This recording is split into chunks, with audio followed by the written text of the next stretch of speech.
Hi, and welcome to Power of 10, a podcast about design operating at many levels, zooming out from thoughtful detail through to organisational transformation and on to changes in society and the world. My name is Andy Polaine. I'm a service design and innovation consultant, leadership coach, trainer, and writer. My guest today is Teresa Torres, an internationally acclaimed author, speaker, and coach. She teaches a structured and sustainable approach to continuous discovery. It helps product teams infuse their daily product decisions with customer input. She's coached hundreds of teams at companies of all sizes, from early stage startups to global enterprises in a variety of industries. She has taught over 7,000 product people discovery skills through the Product Talk Academy. She's the author of the book Continuous Discovery Habits and blogs at producttalk.org. Teresa, welcome to Power of 10. Andy, thanks for having me. I'm excited to be here. So a lot of people know you, the 7,000 people at least. Your name at least comes up quite often in my work, in my coaching. People talk about it. Say, oh, do you know this book? I'm interested to know people's journeys from where they started to where they are now, because partly it's always interesting. I think it's also useful when people sort of see an author or they see someone who's kind of well-known speaker and so forth. It kind of feels unattainable. So I think it's also useful to hear from people, how did you get to where you are now? Yeah, I'm going to start all the way back to college because that's really where this journey started. As an undergraduate at Stanford, I was a symbolic systems major, which is a cognitive science program that draws from philosophy, psychology, linguistics, computer science. And so it's this amazing interdisciplinary program where I had to pick a concentration. My concentration was human-centered design. And that was sort of where I got introduced to the design world and this idea of include the customer in the design process, design with people, not just for people. And I, as a 22-year-old, entered the workforce thinking that's how business worked. And then I spent the next 14 years as a full-time employee, severely disappointed that that wasn't how business worked. And I'm pretty stubborn, so I just stubbornly tried to make business work that way. And so in my full-time employee career, I worked as a front-end software developer in my earliest days because very few people were hiring designers at that point. I also did design work in those roles. Eventually, so I kind of started as a front-end software engineer / designer, and then eventually became a designer / product manager, and then eventually moved into leadership roles. And I ran product and design teams. I was a CEO of somebody else's startup, which I don't really recommend.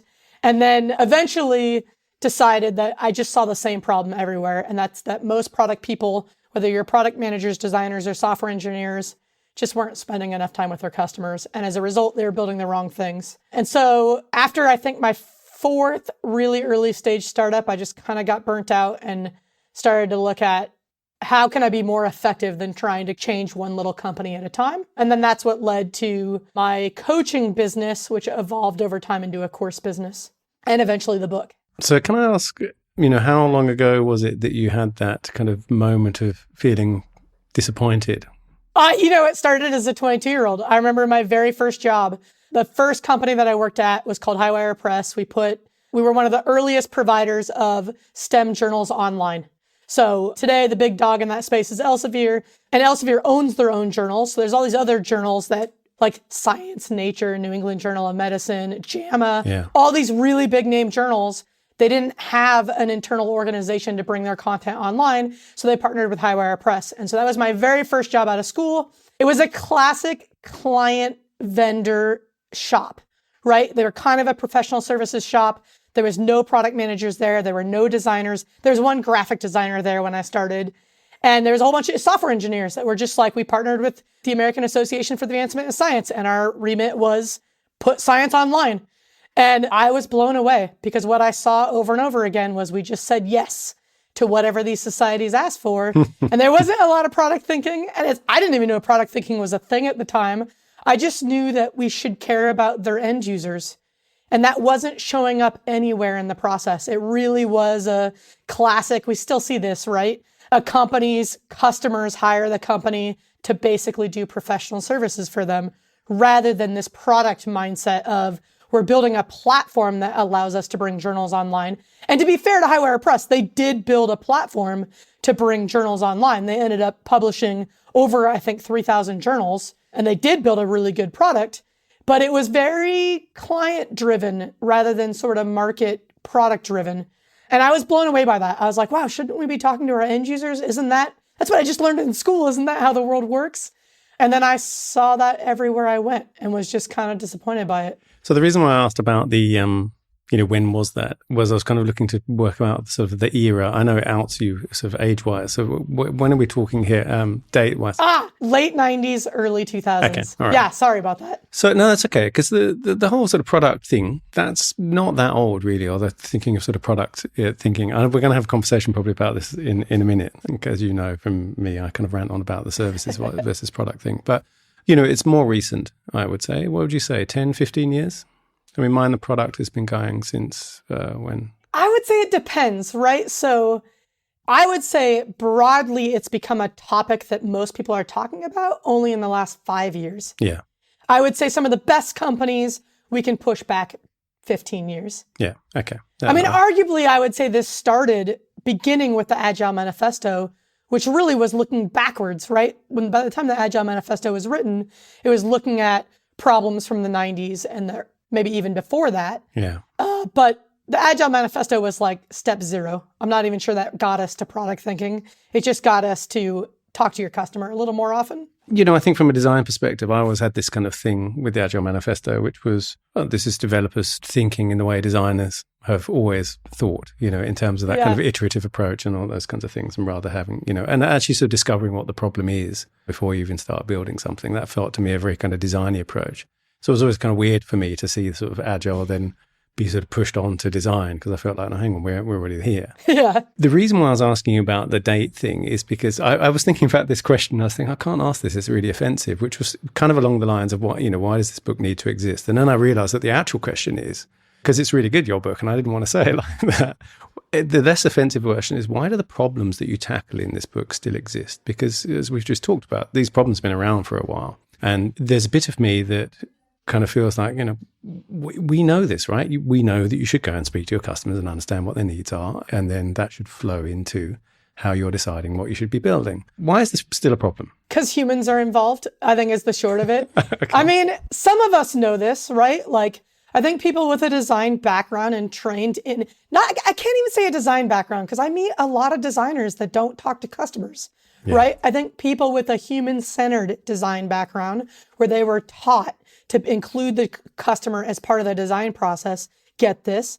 But if we widen our lens and we look at companies and we look at the history of business and the evolution of business over the last 100 years, I don't think this is obvious, right? If we go all the way back to the beginning of the 1900s, how we won at business was being more efficient, right? It was about building things faster. That has nothing to do with the customer. That has to do with manufacturing and production and sort of industrial age winning at this sort of productivity piece. Yeah.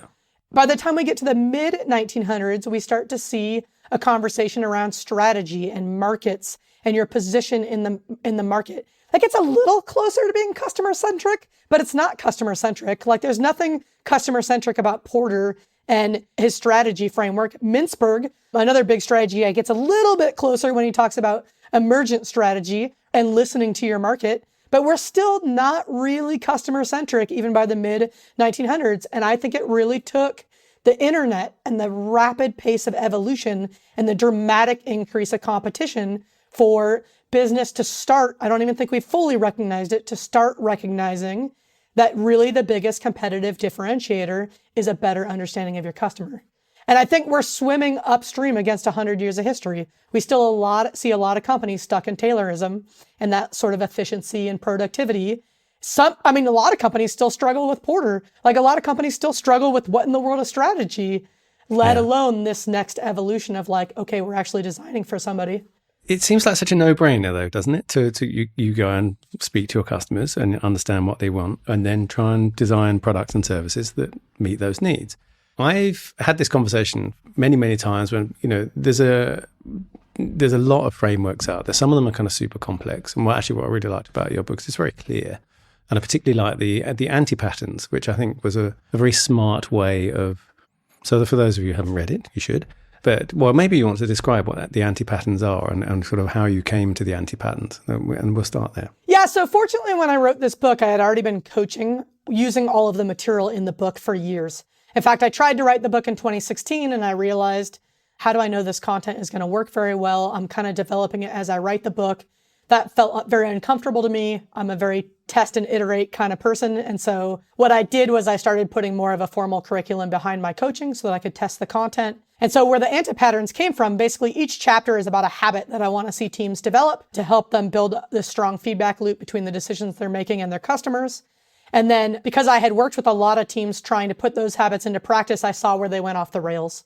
And so every chapter ends with some anti-patterns. Here's some common things that people get wrong, and here's why you should avoid them. I think that's really important because it sounds really simple, like, oh, just go talk to your customers. And I really wish it was as simple as like, seriously, just go talk to your customers.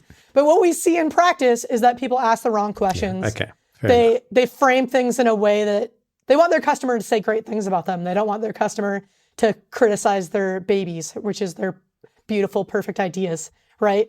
And so there's a little bit more nuance to this. And so one of my goals in the book was to help people overcome some of those mistakes so that hopefully we get to a world where we just make better products. Yeah, it's interesting. There's a piece I wrote about organizational amnesia, and my sort of thesis in it was this idea that, well, it came from me being asked sort of 2 to 4 years later to do exactly the same work with a client, different stakeholders, but the same business all over again. And I was thinking, well, what's going on here? There's some kind of amnesia. And of course, what happens is people get frustrated by the organization they're in. And the organization doesn't, wants the change and digital transformation or whatever it is. But then the entire sort of infrastructure of the organization sort of structurally gets in the way of that. And people leave, or stakeholders move on, and then they sort of come back around again.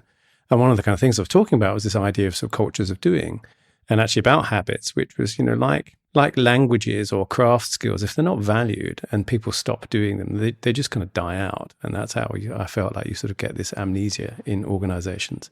And so for me, the anti-patterns were a really good sort of canaries in the coal mine in some respects of say, if you're seeing these things going on, then you're starting to kind of slip back into the kind of bad old habits. But they're also, I thought, were really good examples of what not to do. Because I think most of, many books you read tell you the kind of utopian ideal, and it's not really like that. Yeah, I think for me, it was really important that the book be grounded in practice. Yeah. Right? Yeah. So I think we have plenty of books that talk about why we should be human-centered and why we should be customer-centric. Like, we've had those books. Like you said, why is this still a problem in business? Yeah. We've had those books for decades. I don't think people know how to translate that into action. So one of my goals with the book was to help people literally translate it into action. And one of the things I'm most proud of is I do hear from teams all the time that say it's literally sitting on their desk as a reference, which is great because that was the vision I started with, is how do I create a handbook that can act as a reference for product teams? Yeah, it's very good on that front. And I've been reading your book and Melissa Perez, The Build Trap, sort of in tandem, and then sort of recommending it to kind of everyone at the moment. And I think it's because they're both very practical, and they sort of come at it in some respects from different ends, right? I guess Melissa's is looking at the CPO or the kind of product manager, and you're looking at kind of what could teams be doing, more or less. Is that fair to say, or do you, yeah? Yeah, I think Melissa does a phenomenal job of sort of getting into the day-to-day nuts and bolts of the messiness of being a product manager. It's like one of the most undefined roles ever. And I almost look at it as like, for a product manager, that's your foundation. But a giant chunk of your job is to learn how to cross-functionally collaborate with your team so that you're making better decisions about what to build. And that's where I see my book fits in. Yeah, absolutely. So I said we'd sort of maybe return to the product service thing. On Slack, you see me kind of bang on about this. It's my kind of hobby horse. One of the things that I kind of feel is, we were talking about the industrial age thing, and we're talking about how that's kind of flown into business even today, even in the kind of world we're in. It's all about kind of treating the business as a machine and being this kind of ever more efficient. And then once you've kind of hit there and there's sort of parity across competitors, it's then, went to all about the marketing. And now we're in this different stage. One of the arguments I often make, and I guess I'm saying it to you because I want you to kind of poke holes in it really, is that from a perspective of services, of thinking of, the shift that we've made from products to services, that almost every digital product is actually really a service, right? It's got multiple touch points. It's an ecosystem. And that one of the dangers I find in using the language around products, it harks back to that kind of industrial era kind of mental model, which is, an assembly line where you're building products. And so you see that thing where you have, feature teams working on different parts of the same touch point, which itself is one touch point in a kind of larger ecosystem. And then there seems to be an awful lot of, because it's kind of thought of that way, there's an awful lot of work going on to try and kind of connect that all back up again. And yet you could have kind of started with that connected view in the first place, which is these are services. You talked about platforms before. I wonder what your kind of view is of that, and whether I'm just kind of saying, get off my lawn, or whether there's, I'd just be interested in your kind of opinion on that kind of perspective. I think the idea of like product thinking versus service thinking, I think in a lot of ways, like I get the argument for why services gets you to think broader than just the product, which I think is really good. I think the challenge is most companies don't think they're creating services, and there's some baggage with that, right? Yeah, okay, we talk about professional services companies that don't scale in the same way that product companies do. So I think conceptually, the idea of service design is looking at all the touch points with the customer, the whole ecosystem. I think all of that is spot on.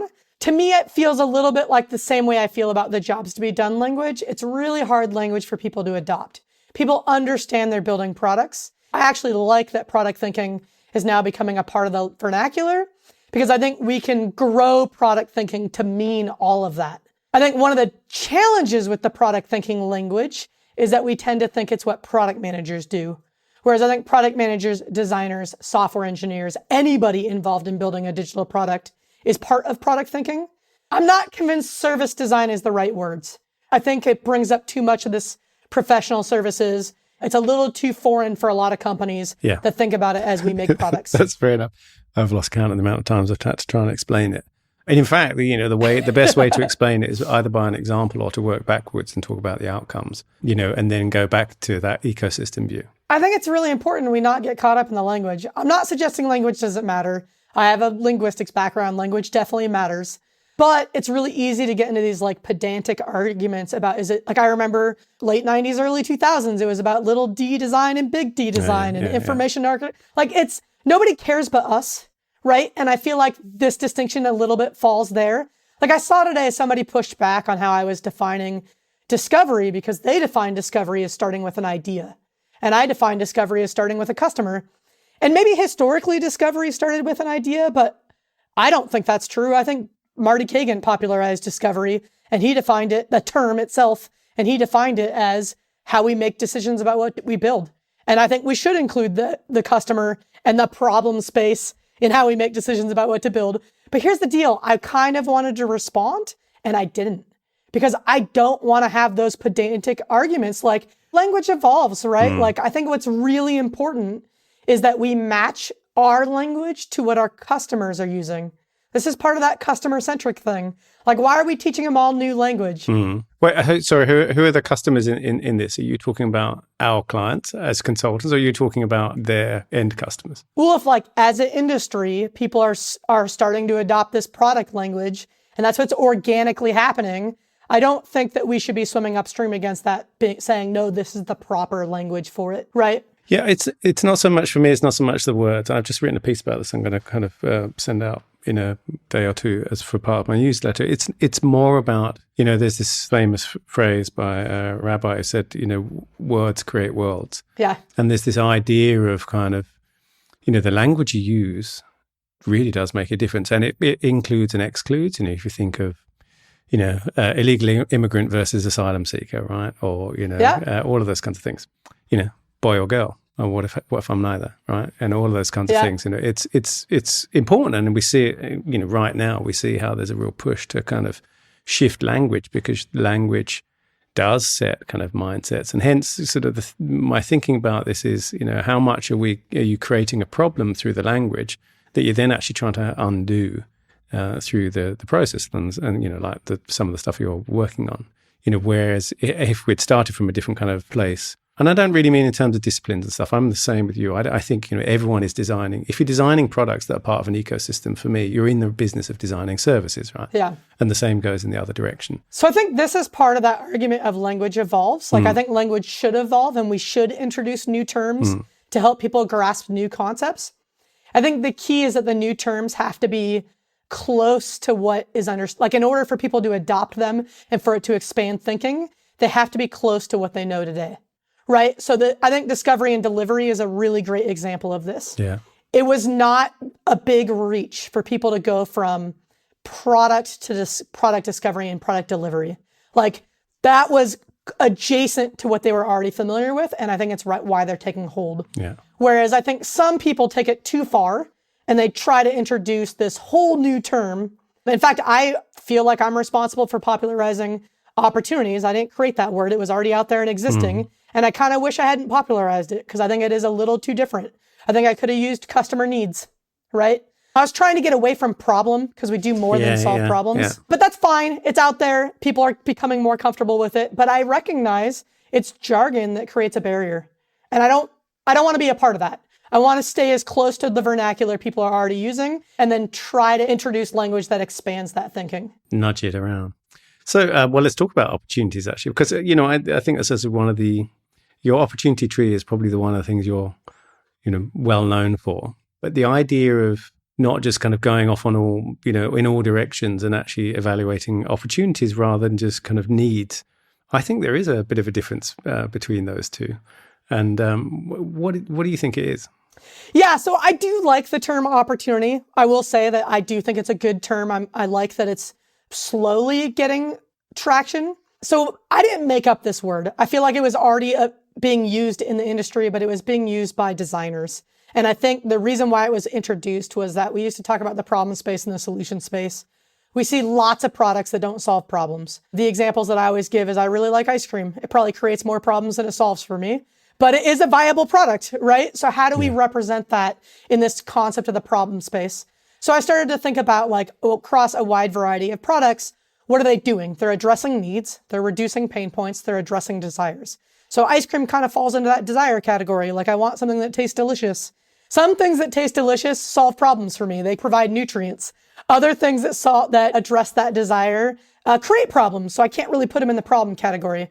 People really understand this problem space, solution space distinction. I mean, it's a little challenging, but they can wrap their head around it. Thinking about the opportunity space versus the solution space is a little bit of a harder jump, but I think it's an important one. So this is one where I'm happy that people are starting to embrace it. Because I think what I see is most people jump straight to a solution. And we even see this like the Lean Startup, fantastic book, but it really starts with an idea. Yeah. Whereas I think good teams don't start with an idea. They start with a customer and they start with an understanding of the opportunity space. I agree. I think that's kind of idea. I think it's partly designer training, actually, I think, which is, here's a problem. I've got an idea how to solve that. And literally, if you are one or you live with a designer, you'll know that's they're really irritating people to walk around with because you're constantly kind of going, why is that like that? It could be like that. And why has they done this? And whereas, I agree, opportunity space kind of makes it broader in your sort of framing of it. And I think it sort of slows down the jump to solution. Talking of which, talking of slowing down, part of what you're doing, or part of what you talk about a few times in the book is that, I want to slow you down in this bit, even if it's just for a little. Tell me a little bit about why you think that's necessary. Mostly because of cognitive biases. So a lot of what I like to do in the book is design frameworks or tools or activities to help you see your own thinking. A big theme throughout the book is to externalize your thinking so that you can then see and examine it. This is really at the heart of critical thinking, right? So a good critical thinker takes the time to evaluate. So I have this belief. What led to that belief? So what were the precedents that led to that belief? And equally important, what are the consequences of this belief, right? That's what a good critical thinker does, is they understand all the inferences that led to that belief and the following inferences that result in consequences. We don't get trained in this, right? Like I never took a class that taught me, hey, to be a good critical thinker, you need to examine what led to your beliefs and then examine the consequences. I learned this from reading John Dewey's really hard book, How We Think. But it's phenomenal. Like when you think about it, like that makes sense. Okay, so then if you have a basic understanding of cognitive biases, our brains make really fast inferences. And sometimes those fast inferences are wrong because of cognitive biases. So what I like to see teams do is if you can externalize your thinking and start to externalize those precepts and then those subsequent consequences, you can catch those mistakes. And I think this is particularly true for product people because it's easy to fall in love with an idea and our brain is making a fast inference from either an outcome or a customer problem all the way to a solution. And we're not really examining, does that actually solve that problem? More importantly, was that the right problem to be solving? Is it going to impact our outcome and create value for our business? So a lot of it is just how do we get people to slow down, externalize that thinking, And then I really want to do it in a way without you having to know that that's critical thinking, because or that these are the cognitive biases, right? Because most people don't really want to geek out on critical thinking or cognitive biases, like maybe at a surface level. Unfortunately. Yeah. The world would be a bit better. So if people did.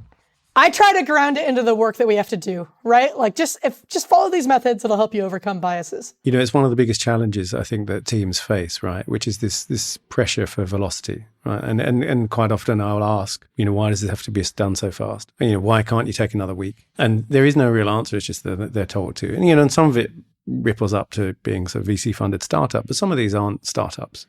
And sometimes it's just de facto faster is better. And it does feel like there's this real need to at least slow down in the beginning so you're running in the right direction later, you know, because if you sprint in the wrong direction, you quickly end up in the wrong place, right? Yeah, I think some of this harkens back to these ideas of the industrial age. Faster is better, right? And we see that show up in feature factories. We have teams that are this is the whole idea of Melissa's book, is avoiding this build trap, right? Yeah. Teams think about more output is better. That's a manufacturing mindset. Yeah. And that's true if you already have a widget that you know people want to buy, and more widgets mean more revenue. But in a digital product world, more features does not mean more revenue. And so it's a little bit of, we got to break this culture of more is better. Yeah. I mean, you end up with Word from kind of like 1999 or whenever it was, where there was just so many palettes and features, you know. When I think of kind of physical products, though, I think some of the best products that we know of, and the physical products that people kind of love, they've had like so much stripped away, and actually sort of taking stuff away seems to be something that is very hard for product teams to kind of get their heads around. I mean, we've been talking so far about kind of what should we be doing, and in some respects what you should be adding. What about taking stuff away? What should we remove? Yeah, I actually like to describe this in the context of the opportunity space. So like, let's take the alarm clock. This is a classic example where alarm clocks just got so complicated over time because we added more and more features. If we think about this in the opportunity space, we have a lot of needs. Like really the primary need of an alarm clock is I need to wake up on time, right? But we added additional needs, like I would like to wake up to something more pleasant than a beep. And I would like to know what time it is. And I would like to have a white noise machine to help me fall asleep. And I would like to, and so we've identified, there's all these sort of needs that sort of grew around alarm clocks. And as alarm clocks started addressing all those adjacent needs, the core need of I need to wake up on time got diluted.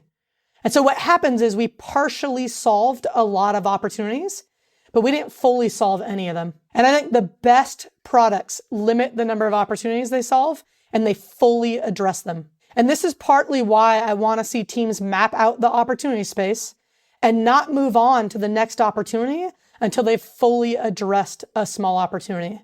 Because I personally believe you'll build a way better product if you fully address a smaller set of opportunities than if you partially address a big set of opportunities.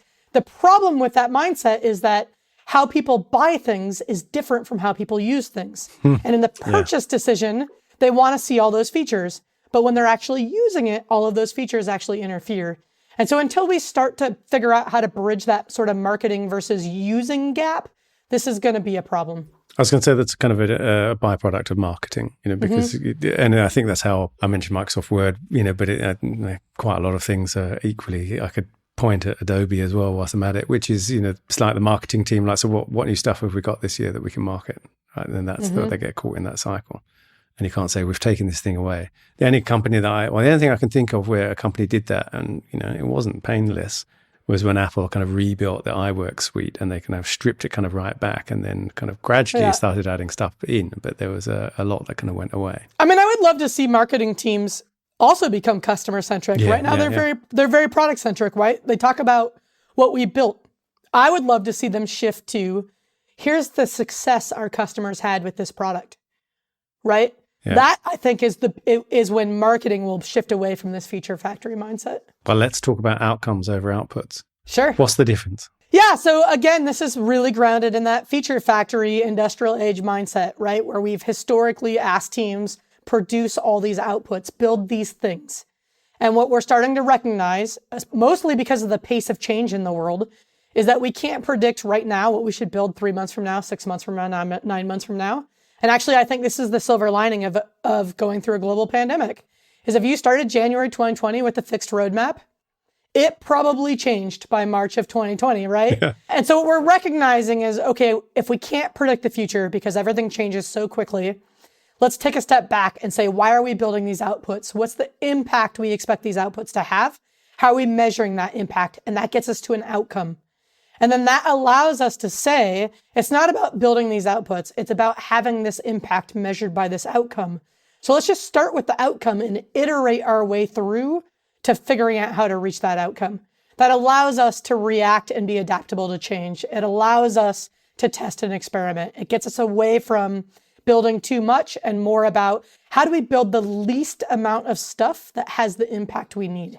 Which is also an advantage of starting with that idea of opportunities, right? Because needs to features seem like a kind of one-to-one quite often, I think, whereas opportunities kind of force you to focus somewhat as well. So you've been coaching for a very long time, and the book has grown out of the coaching. But coaching itself is a voyage of continuous discovery. So now, having published the book, and you've probably had quite a lot of feedback on it by now as well, what are the bits that you after the print deadline, you wish, now I'd like to put that in? Because things change fast, right? Yeah, so there's some little things like one of the things I tried to do in the book was there's a million ways to test assumptions. And I see teams really rapidly get overwhelmed by that. So I tried to distill it to here's some easy tactics. There's 3 in the book. I've already added a 4th. So I actually probably will put out a revision to that chapter. And what's great about self-publishing is I can release that revision whenever I want, and it doesn't have to be a full-on second edition. Yeah. So that's a really short-term tweak that I probably will make in the next month or 2. Longer term, the big gap that I see in the book is that I really wish that I had dived deeper into ethical assumptions. So there's a whole chapter on how do you identify the assumptions that your ideas are based upon. Yeah. I did introduce ethical assumptions as a category, and I framed it as, what data are you collecting? How are you using it? Who are you selling it to? How are you storing it? We see this show up a lot in data breaches and companies asking for way more information than they actually need. And then I also framed it as sort of social equity and inclusivity issues.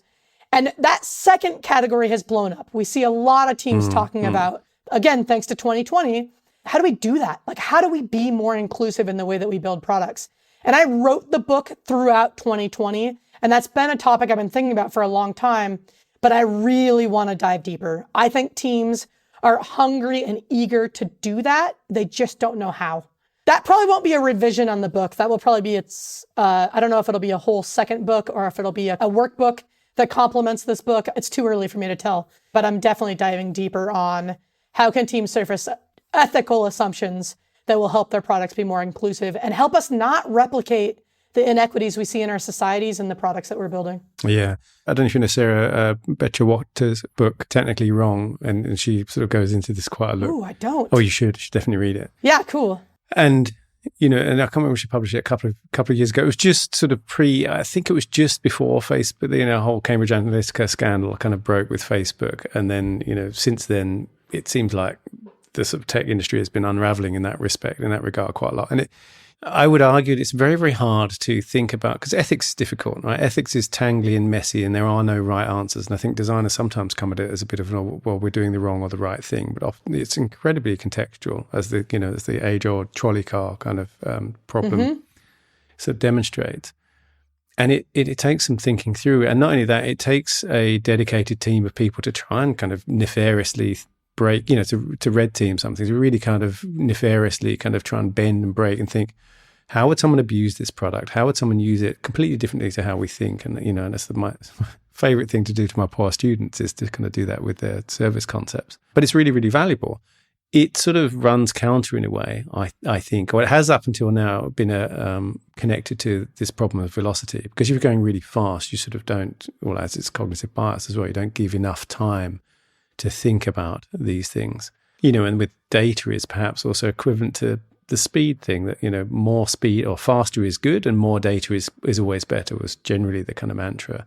Now we're seeing that kind of unravels. It's very hard to undo it after the fact. Once you've captured a load of data and you've kind of positioned, in some cases, your business model around that, it's very, very hard to walk that backwards. And I am expecting that some organizations will probably fall over as a result. Yeah, so I don't think it's possible that a product team can foresee all of the unintended consequences of how their product will be used. I just don't think that's possible. No. But they're unintended for a reason, right? We can do more than we're doing now. Yeah. Right? So like you said, we can have red teams that sort of try to beat this up. I think more importantly, we are making implicit decisions about who we're going to serve. No product can serve everybody equally well. And I think the challenge right now is a lot of those decisions are implicit instead of explicit. And so we get things like medical devices that work for people that have fair skin and not for people with darker skin. Yeah. I don't think that was an intended racist consequence, but the outcome is racist, right? And so how do we ask better questions? So we just reduce the times that happens. I don't know that we can get it to zero, but I do think it's our responsibility to ask better questions so that we catch more of those instances. Look, I completely agree. I think that unintended consequences are by definition unintended, but I think you can have some sense of at least thinking through how might this be used wrongly. You can never catch every case, but the effort to at least do so, it feels to me like it should be a fundamental part. Because let's sort of square the circle to kind of round back to the beginning. If you were talking about physical products, there are things that some of these things you wouldn't be allowed on the market because they are kind of dangerous. There's got I don't know, some bare wiring in it, or it's got sharp corners that people cut themselves. It feels to me it's like that level of kind of basic duty of care that kind of doesn't happen. Partly because I think in the digital world it's so ephemeral. And it's like, well, as you're saying about your book, well, we can kind of fix it afterwards. But then it mounts up, and you get like maybe it's ethical debt that kind of builds up over time, because it's one small thing you think, it doesn't really matter. And then they, aggregate to something that really does matter. I think this is a really important piece. So we can't always foresee all the unintended consequences, but when we start to get evidence of the unintended consequences, we can be a lot quicker to act on them. So you brought up Cambridge Analytica. That was 5 years ago? Something like that, yeah. Right? So it's 5 years later. What has Facebook done? Okay, they did a couple things. They limited how much data goes to third parties, but they're still letting companies abuse that data through their advertising program on their platform. And I actually like Facebook advertising. I think they've built a really unique advertising product that has a lot of power, that helps empower small businesses and gives them a platform to compete with big businesses. So I don't think that all of Facebook is evil, but I do think that they have more responsibility than they're acting on right now, and that they didn't learn the lessons of Cambridge Analytica, not fully, and that they do have more responsibility to curb some of this unintended consequences that is clearly emerging on their platform. Yeah. And they've been really slow to act. And we see this across the industry. Amazon has a lot of the same problems.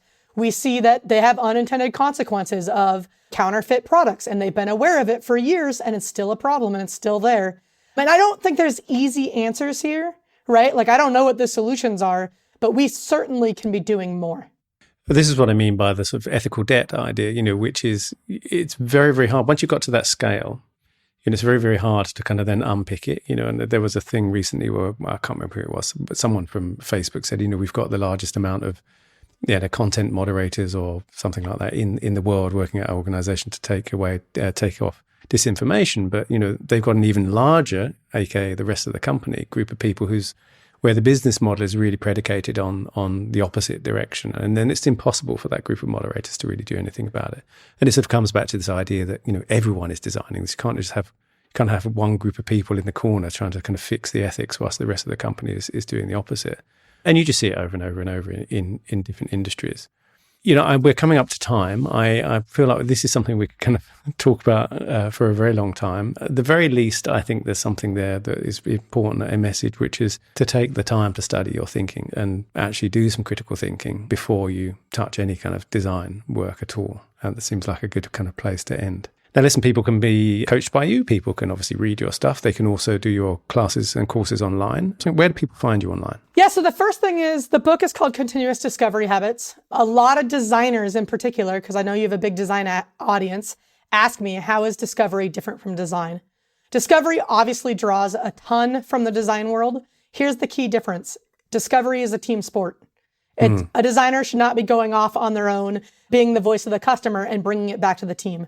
And the reason for that is it's hard to truly cross-functionally collaborate when one person is the voice of the customer. That's a trump card, right? So we really want it to be a team activity. So for designers listening, I really encourage you to read the book. I'm sure there's things that you can take from it and really help be an advocate for this team mindset in your organization. There's a couple other resources I'll share. Along with the book, we did launch a membership community where people can connect with like-minded peers, ask questions, get feedback. We do mini coaching sessions. We do community calls. It's super fun. You can learn about that at members.producttalk.org. And then we do have a variety of online courses that help you develop skill in each of the habits. So we have a course on interviewing. We have a course on defining outcomes. We have a course on opportunity mapping. You can learn about those at learn.producttalk.org. And if that's too many URLs, you can just go to producttalk.org and you'll find all of it there. I'll put them all in the show notes anyway. Now, one of the things I always ask every guest at the end, because the podcast is named after the Ray and Charles Eames film called Powers of 10, and which is all about the sort of relative size of things in the universe. And I'm always interested to hear what one small thing people think either has already kind of changed the world and people don't know about it, or would change the world and have a huge impact if only we did something about it. Oh, that's a big question. I really think that we are just at the beginning of understanding what it means to be a customer-centric business. I think in our business culture, we're still hyper-focused on shareholder value, on profit. I do personally believe a business needs to have a profit. That's what's going to earn you the right to serve your customer over time. But we need to elevate serving a customer at the same level. And it's not a new idea. Peter Drucker talked about this, but we're not living it today. And it's such a simple idea, but I do think it would radically change the world we live in. And I think it would dramatically decrease things like income inequality. I think work would be a much more civil place. I think people would be excited to show up and go to work every day instead of experiencing burnout. So even though it seems obvious to you and I do think it's a small idea that has a huge impact. That's a fantastic way to end. Teresa, thanks so much for being my guest on Power of 10. Thanks so much for having me. As I'm sure you're aware, you've been listening to Power of 10. My name is Andy Polaine. You can find me at apolaine on Twitter or polaine.com, where you can find more episodes and sign up for my newsletter, Doctor's Note. If you like the show, please take a moment to give it a rating on iTunes. It really helps others find us.